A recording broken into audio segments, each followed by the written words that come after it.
everyone. That's not rhetorical. Hi, how are you?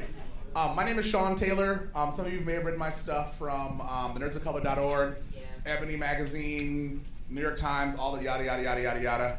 And New York Times. but I'm not right-wing racist. I'm really extremely excited to be able to introduce someone who I consider, on the forefront of the comic medium over the past couple of years. Just, you may know him from Shaft, comic series, graphic novel, the Howard the Duck meets Blade, Nick Fury meets his grandson. It's just, this guy's work. Literally, if I just talked about what Mr. David Walker has done, we'd be here all day just talking about his accomplishments in the comic medium. He's also did Darius Logan's Super Justice Force, one of the very first YA novels directed towards and reflecting young kids of color. And if you haven't bought that book, if anybody, I'd say if they're an advanced reader, 6th graders and up, I've bought the book several times to actually give out for gifts for young. It's a phenomenal book, and we talk about popular culture, all those like Oscars so white, hashtag, and the rest. We're talking about all these things, but being able to have something, especially in the superhero medium, reflect you, because that's our new mythologies, right? And so to be able to reflect us is such an important thing. And so I would love to welcome David F. Walker. Hello. So, like I said, this is just informal conversation. Yeah. How many creators are in the room? Okay, so let's We're all put this creators. We're all creators. We all create things. We just don't realize it. Yeah, because I really would love this to be more like let's talk about creativity and the creation processes, because I think because we can do like, what's your favorite cereal, and who cares? But I think it's really important that we kind of talk Fruity about Pebbles. Apple Jacks, get out of here. So what is your earliest comic memory? There's quite a few of them. I grew up watching reruns of the Batman, the live-action Batman series with Adam West and Burt Ward. So that was probably my introduction to superheroes, was that, and then the old animated Spider-Man cartoon. You all know the one I'm talking about, right? Spider-Man, yeah. So those two things, so I knew who Batman was and I knew who Spider-Man was through those two TV shows at a really early age. And my mom bought me my first comic book. It was an issue of Batman. I think she got it for my 3rd birthday. It was like I was 3 or 4 years old. So it goes way back. And like when you see pictures of me as a little kid, there's always some sort of superhero stuff, which back in those days was really hard to find. Like now you can go into any store, you can get superhero gear and all this stuff, but this was pre-Underoos. So like, if anyone's old enough to know what Underoos are, it's like, by the time Underoos came out, I was too old for them. I was like, who's gonna wear Underoos? But so yeah, that was, the comic books and superheroes were part of my life, really, almost as far back as my memory can go. They were always there, and in fact, it was like in 2nd grade, I think, when I had to do my first book report for school. I did a book report, and it was a comic book, and I got in trouble with the teacher because the teacher said, this isn't a real book. This isn't a book report. So my mom had to come in and talk to the teacher, and my mom was all riled up because that's how my mom was. And my mom whips out the comic book. She opens it up. She goes, "What are those?" And she points at one of the text bubbles, and the teacher was like, "Well, those are words." "That's right, and my son read those words, and he wrote a book report, and you're going to accept this book report." Shout out to Mom. Yeah. And it was interesting because it was humiliating at the time, of course, but thinking back, this was 2nd grade, so everybody else, they were doing book reports on like Dr. Seuss books and Bernstein Bears sort of things, which were essentially the exact same things as comic books, which is a juxtaposition of text and image, right? And yet my teacher was trying to tell me that this wasn't real reading, but my mom was like really adamant that she was like, "I don't care what he reads as long as he reads." So hence I was then reading things that were completely inappropriate for a kid my age quickly. But yeah, so that's that relationship. Yeah, I mean, you know, I teach now. I teach university, and I also run a high school, and I run a high school for alternative students. And I get students who are coming in 9th, 10th grade who can't read. And once I give them a comic book, or 2, or 3, or 5, the level of their literacy, like, makes like Herculean leaps and bounds over a semester. Yeah. Right? And so, I mean, I'm wondering, you know, because I talked to the cats from Brother Man yesterday, and they talked a lot about ancestry and a lot of talk about the spirituality, but what about that piece, that comics as an actual tool for education? So I know you just got a new position as teaching a graphic novel class in Portland. So, I mean, do you think, I mean, as a comic, you know, creator, yes, of course you probably think that, but I'm kind of curious, like, what is the space for our 4-color heroes in academia? Well, I think it's really interesting too, because when I was a kid, Marvel started publishing, they called it Marvel Classic Comics, and they were these adaptations of like Moby Dick and Count of Monte Cristo and things like that. And there'd been a series called Classics Illustrated before that, which had been around forever. And then Marvel was reprinting these other books, these other comics that were actually an academic imprint, and they were these black and white adaptations of, again, like Moby Dick, Frankenstein, all this stuff. It's a really weird, convoluted history of the adaptation of classic literature to comics.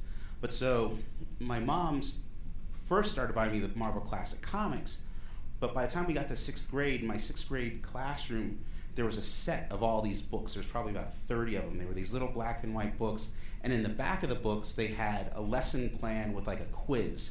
So it was like, and the questions were like, you know, who was the protagonist of Moby Dick? Who was the antagonist of Moby Dick? And it was meant to spur these conversations. So by the time I was in 6th grade, I had read like every single one of these. And it was like, I mean, granted, it wasn't the original text, but I had read A Tale of Two Cities, I had read Moby Dick, I had read Treasure Island, I'd read variations of those. And so, like, I had this understanding of literature and of story structure and all these things that a lot of other kids my age didn't have, but then more importantly, like, people my own age now still don't have.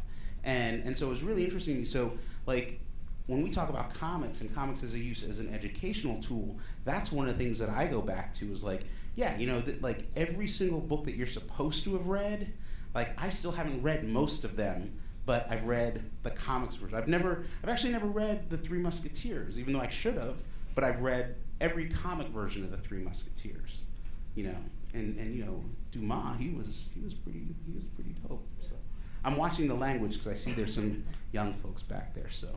If I get out of hand, you just like. I'm checking. Okay, yeah. So I mean, your range, you go from prose. Mm-hmm. You did the newest, latest Shaft novel. Yep. You did Darius Logan's Super Justice Force. Part 2's coming out. It better be out this year. Okay. You also did the Supernals. Mm-hmm. You did the Dr. Moreau comic. Yeah. You did. I mean, like you're doing Power Man and Iron Fist reboot. Yeah. Which is going to be absolutely stellar. And I'm doing Cyborg for DC. We can't diss DC.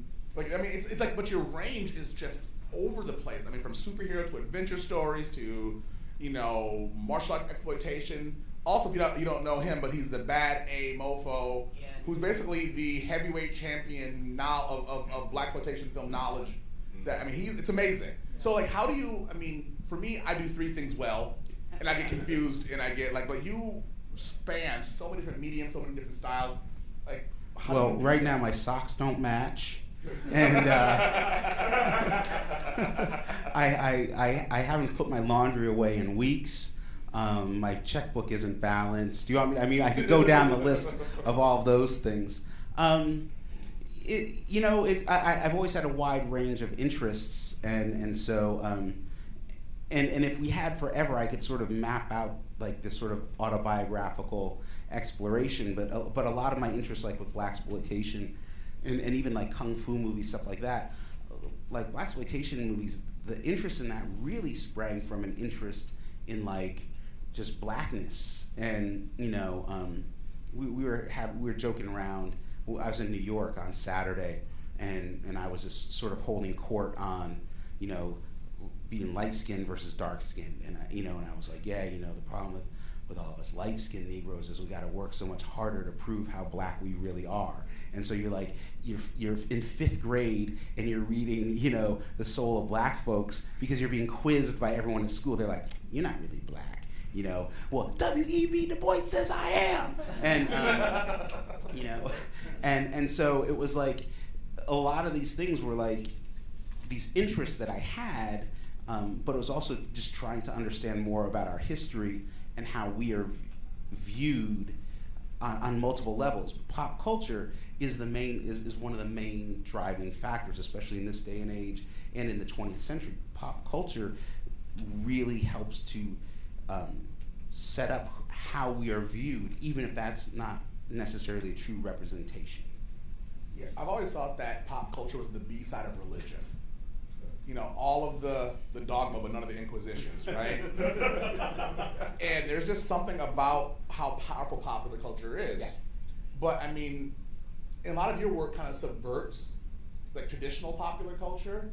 I mean, whereas like you can look at Shaft as a buck character, but you gave him in The Complicated Man, you gave him such a nuance. I mean, is this something you do naturally, something that you really are trying to subvert typical pop cultural tropes? Like, what is your process when it comes to those things? It's definitely an attempt to subvert some of that stuff. I mean, we're on the receiving end of what pop culture does. You know what I'm saying? We're not necessarily reaping that many of the benefits. We're being bludgeoned with them, and so we were just having a conversation earlier about storytelling, and my belief is that all we are the stories that we tell, the stories that are told about us. And collectively as a people, the stories that have been told about us have dehumanized us.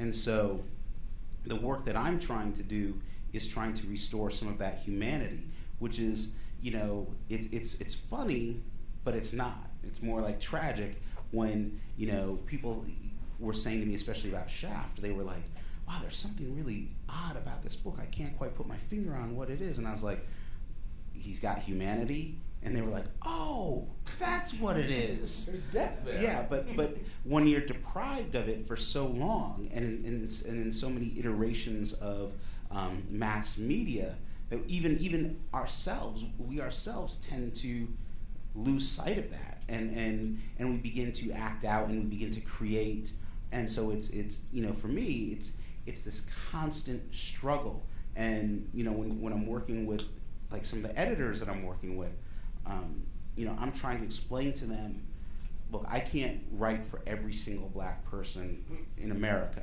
but what I can tell you is that what you want, there's nobody like that. It's like, show me. It was like, even as a kid, I always use this as an example. When I was a kid growing up, Good Times was a popular show, and I was like, I've never in my life met anyone like JJ. Like that character does not exist. The other characters on that show, they represented some sort of archetype, but I've never met anyone who was that big of a buffoon, but yet that was the most popular character on the show. And because we had the same last name, like everybody was, are you related to Jimmy Walker? I can't tell you how many playground fights I got into over that one. So.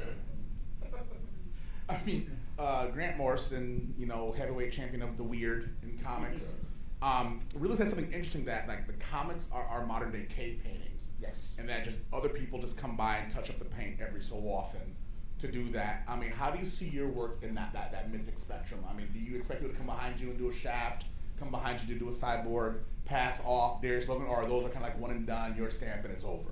No, well, all the others, Darius Logan, no, that's mine. Go near him, I'll break your legs.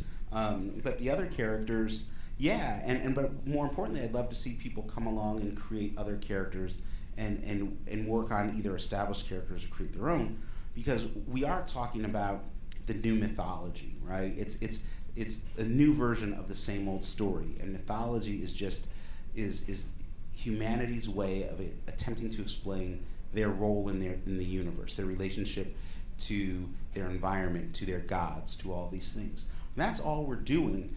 Comic books, television, and now movies have taken that myth and serialized it. I can't remember who the writers are. They call it the techno myth, and it's like this 21st century iteration of this mythic structure, but it's exactly the same thing, right? But yet so many of us are absent from that mythology. And if that mythology is meant to explain human beings' existence and what we are here for and why we are here for, but there's all these groups that are left out of that mythology, then it means that our explanation of who we are and how we live is incomplete. And so for me, like, I want to try to include as many people as possible without it becoming like the super stereotype, right? I don't want it to be like the Super Friends, where it was Apache Chief, Black Vulcan, Samurai, and El Dorado. But you know what? I would be happy. There's part of me, it's like, okay, at least those characters exist so that like anyone in this room can go, let's fix this. Like now that we see it, now that it's visible, we know what's wrong, right? Like Apache Chief. I mean, that's in the top 10 dumbest characters in the history of animation and comics. Zero and subtlety. Yes, and but it's like that gives us a springboard, because it's like, okay, now, well, we got what we wanted. We wanted, Native American representation, and it's terrible, but we got it. So now we have a baseline to work off of, right? And now they give us Johnny Depp as Tonto, and so it's like it ain't gotten any better. And that's the thing, because John Jennings, Marjorie Liu, Keith Chow, and I'm remiss of the first. Was it Stacey Robinson up there back east last week? Yeah, Stacey. Yeah, Stacey. I think they had a conference, and they were talking about the hashtag was redefine the baseline, redefine the default. And I think that, especially in superhero comics and the rest, the default is rich white guy. Yes. I mean, it's always been. That's always been. Yeah. I mean, even Lone Ranger was rich and white. Yeah. Green Hornet, Iron Man, Batman, on and on and on. But the thing interesting is how we now, with technology, with self-publishing, with the rest, we can redefine the default. And so, how important do you think that is? Should we be that actively political in our work? I'm going to redefine the default because not everybody comes from white male cis narrative. Or is it just a byproduct of what we should do and we should infuse it? But I'm just kind of curious, because we had an argument yesterday about should, people, quote unquote, black comics should be explicitly political. Somebody said that. Or people of color comics. Somebody else said that. Why don't we just put the messages in there without spiking people over the head with it? Yeah, it's interesting because I write what I write. And then someone like Jennings will call me up, John Jennings, and I'll be like, yo, man, you wrote this thing, it was so deep. And you do the same thing to me too. And I'm like, I wrote that? And so a lot of that just sort of comes through with who I am. When you're a creative person, storyteller, or artist, whatever, a lot of, there's just like this, it's almost like a alphabet soup of ideas in your head. And a lot of it's political ideology, a lot of it's spirituality, a lot of it's all these different things that come through. But I'm not trying to be overly political. I'm just trying to be like as entertaining as humanly possible, because that's what people want. The late great Rudy Ray Moore, Human Tornado, Mr. Dolomite himself said to me, people go to the movies to be entertained. They go to church to be preached to. And so I always think about that, and it's like, it's not to say that there isn't responsibility, but there's also like, who wants to read a comic book that's just not fun, or who wants to watch? There's a reason why I don't watch Lars Van Trier movies. It's like because they're depressing downers. Some people like that stuff. Some people love the work of like Ingmar Bergman, and it's like, yeah, his films are beautiful, but they make you want to, drink Drano halfway through. So, Yeah, maybe in some of those Scandinavian countries, because it's so cold, they like being depressed. But you get dark 6 months a year, like might as well. Yeah, exactly. I'm gonna play chess with death right now. It's great because you go to Japan, you have anime and manga culture in Japan. You have a pretty big graphic culture of France and Belgium, despite how absolutely racist it is, like Tintin and the rest. But there's an embedded culture that's there. What do you think it's going to take for us to have like an A-pop, like an Afro-pop graphic culture, right? Because we've tried. You have little small bits here, but even like in the Middle East, you have the 99, right? You have an Arab superhero comic. They're all named after 99 names of God. It's phenomenal book, toys, everything, but you really can't get them here because, of course, xenophobia and the rest. But do you think that there is a possibility for quote-unquote black-centered, African diaspora-centered graphic culture to become like the next anime or manga? Yes, I think it's there, but I don't think I know it's not going to manifest itself in a way that any of us is actually imagining, because there's so many different imaginations of it right now, or ideas of what it should be. And what I think is really interesting is that we are, is that me? Is that my phone? Okay.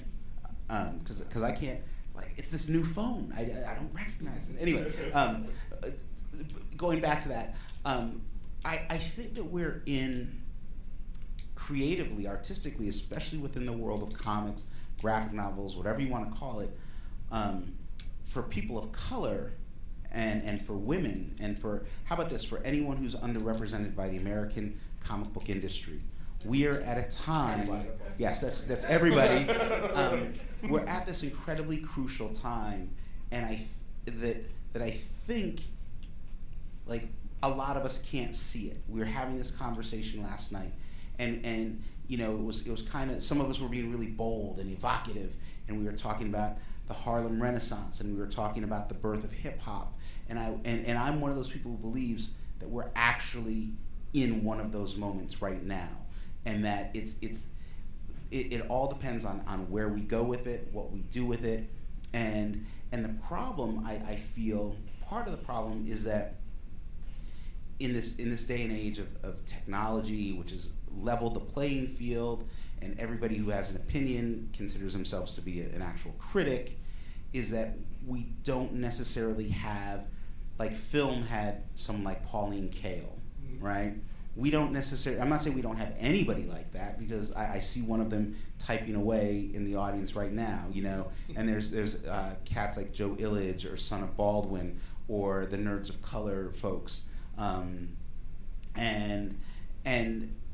but that's part of what's missing from the equation right now, is we need some really solid critical thinkers, and then we also need to think outside the box of the traditional comic sell-through market, diamond and previews and all that sort of stuff. We need to find our way the way hip hop found its way, and then for the mainstream to come corrupt us. That's what I was gonna say, because as a person, born in Brooklyn, grew up hip hop, which was like my politics. We had that great wave, and then we hit the shiny suit era, and then we got completely co-opted.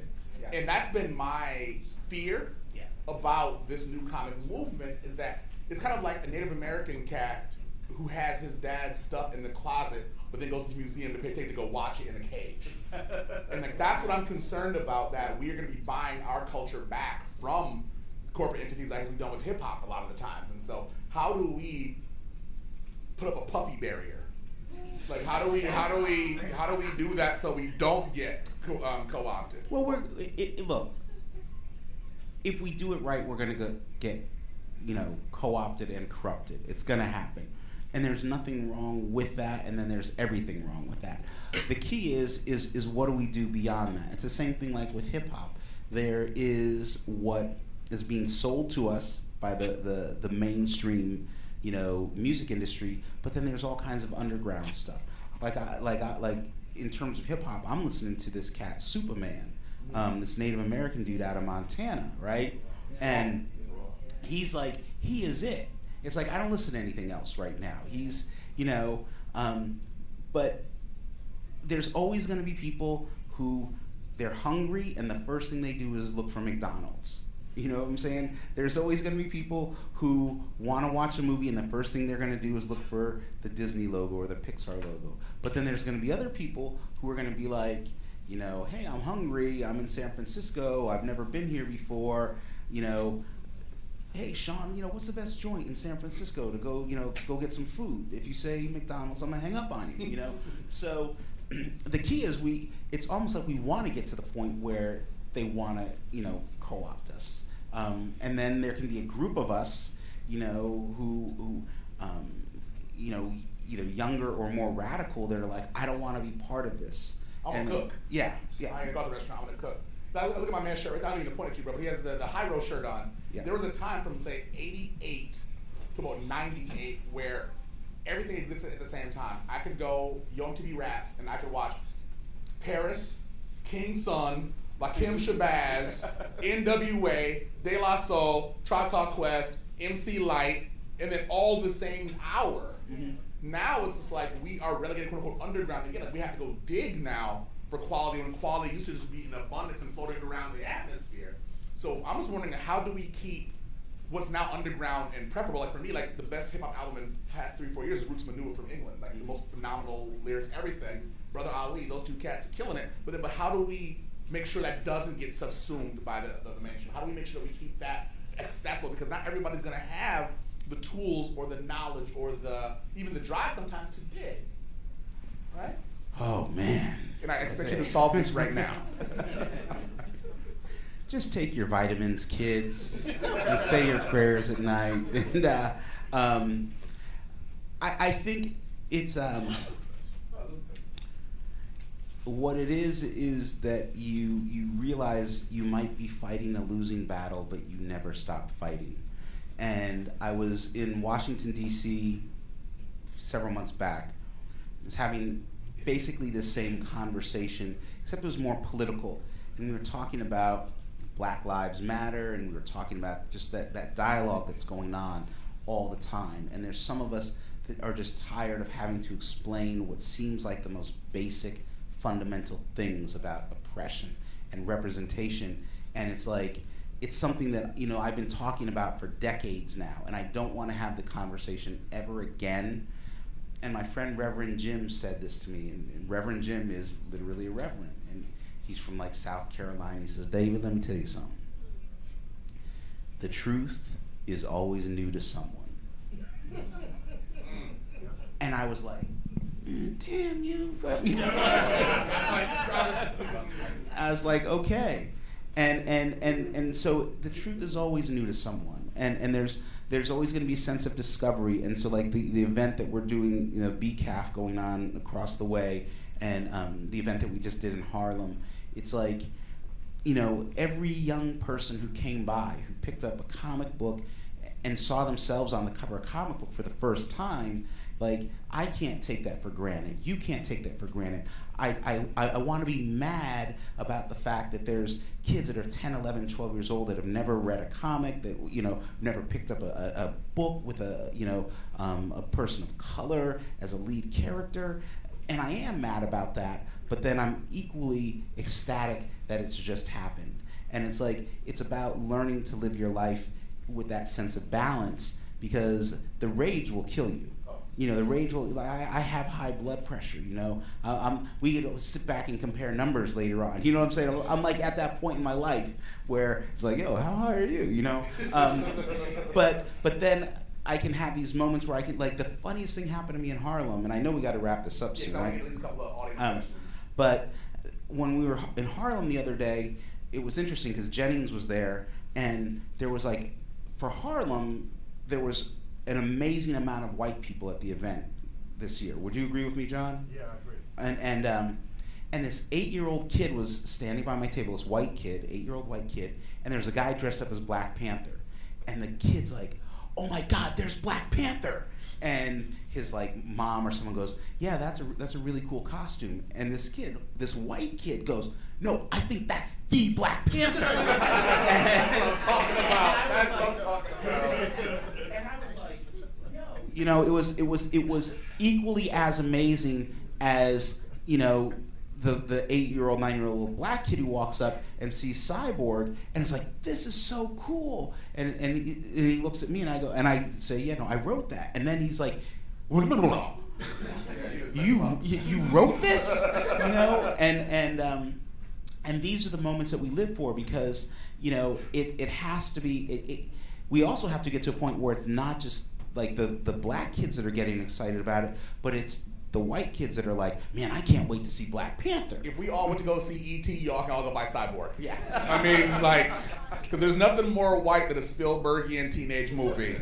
I mean, but that was our default too. We watched Goonies and wanted to be in sewers and looking for stuff. We wanted to 16 Candles. We wanted the dude to come sing to us in the record store. I mean, but that was the default. That we have to redefine that default, as they're saying. But I want to get a couple of. First of all, thank you, David, and thank you all for coming to BCAF2016. We appreciate it. We have time for 2. Is that okay? 2 audience questions, sir. Yes, your name and bass in your voice. My name is Tyson. I had a chance to meet you last year. Before coming to BCAF, I bought the first issue of Shaft a day before coming. I mentioned I appreciate you signing up for me. So I want to know what's up with Shaft. What's next? It's a miniseries, right? Yeah. 6 issues. 6 issues. The trade paperback is. He asked what's next for Shaft. If those of you can hear on this side. So the trade paperback's out.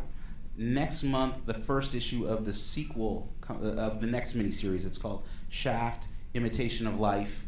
It's a 4-issue miniseries, and then there's a novel called Shaft's Revenge, which I can't tell you when it's coming out because the publisher keeps changing the date on me.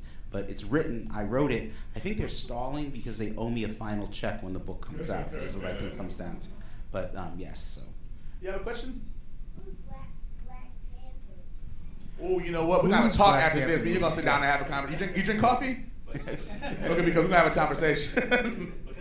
Yes, sir. Recently, you changed Cyborg from being all metal to being flesh-like. Yeah.